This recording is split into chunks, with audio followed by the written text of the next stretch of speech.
تمیمہ اور قرآنی تعویذ دونوں الگ الگ چیزیں ہیں۔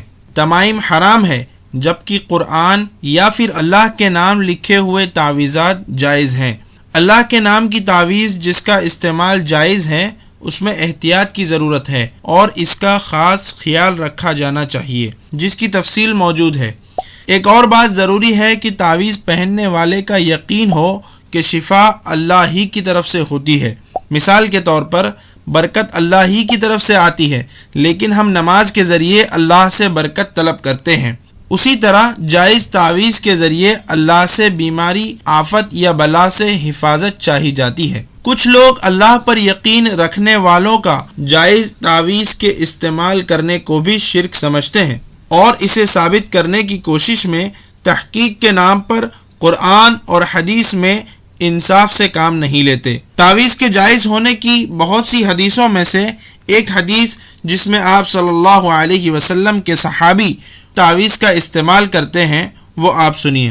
ابن عباس رضی اللہ عنہ سے منقول ہے، یعنی ان کی روایت ذکر کرتے ہیں کہ وہ کہتے تھے اذا عثر علی المرأة ولدها، ایک عورت کے لیے بچہ اگر پیدائش میں بہت مشکل ہونے لگے، فیکتب ہاتین الآیتین والکلمات فی صحفۃ، وہ ایک تھالی یعنی تشتری میں ان آیتوں کو لکھتے تھے، ثم تغسل فتسقى منها، یہ دو آیتیں اور وہ ایک دعا، اس کو تھالی پہ لکھ کے اس کو دھو کے جو عورت اس کو بچہ نہیں ہو رہا ہے اس کو پلا دو، اس کو بچہ جلدی ہوگا۔ یہ کون کہتا تھا؟ ابن عباس۔ ایسا روایت میں ہے لیکن یہ روایت صحیح نہیں ہے۔ بعض لوگ بولتے ہیں یہ لوگ ہماری ہر روایت کو ضعیف کرتے ہیں، اب ہر روایت ضعیف لاؤ گے تو اس کو ہم ضعیف ہی کریں گے، کیا کریں گے؟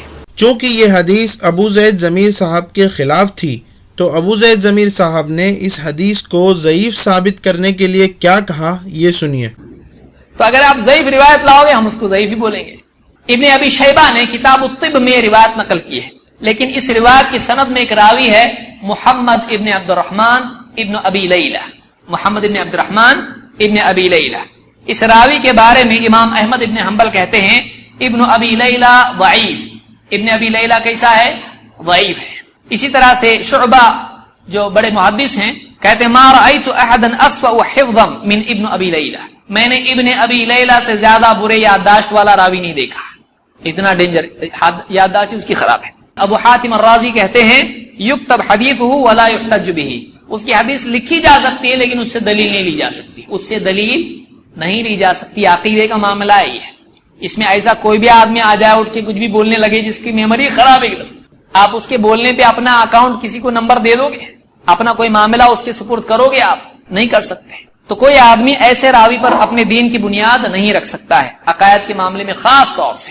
ابن المدینی اس راوی کے بارے میں کہتے ہیں، جو حدیث بیان کر رہا ہے اس کے بارے میں کہتے ہیں کان سیء الحفظ واہی الحدیث، یہ برے حافظے والا تھا اور حدیث کے سلسلے میں واہیات تھا، واہیات قسم کا راوی ہے۔ یہ تہذیب التہذیب میں سارے اقوال ہیں، اس راوی کی دلیل لی جا سکتی ہے؟ نہیں۔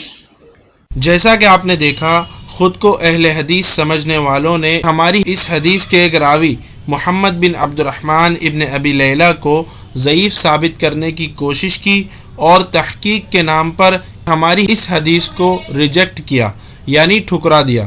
کچھ ہی منٹ بعد ابو زید ضمیر صاحب نے اپنے بیان میں جائز تعویذ کو شرک ثابت کرنے کی کوشش میں اپنی ایک حدیث پیش کی، وہ آپ سنیے۔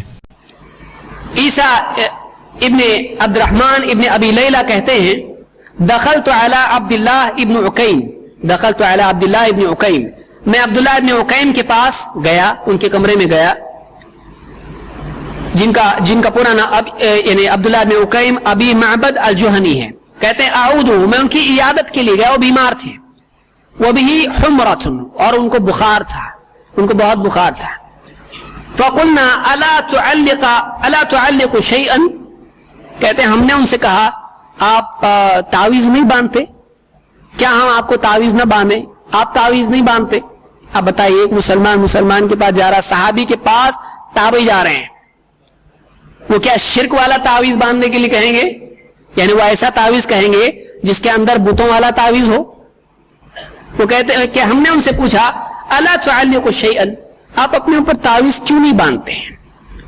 قال الموت اقرب من ذلك، اس سے زیادہ تو موت نزدیک ہے۔ انہوں نے کیا کہا؟ یعنی تعویذ باندھنے سے اچھا تو موت آ جائے،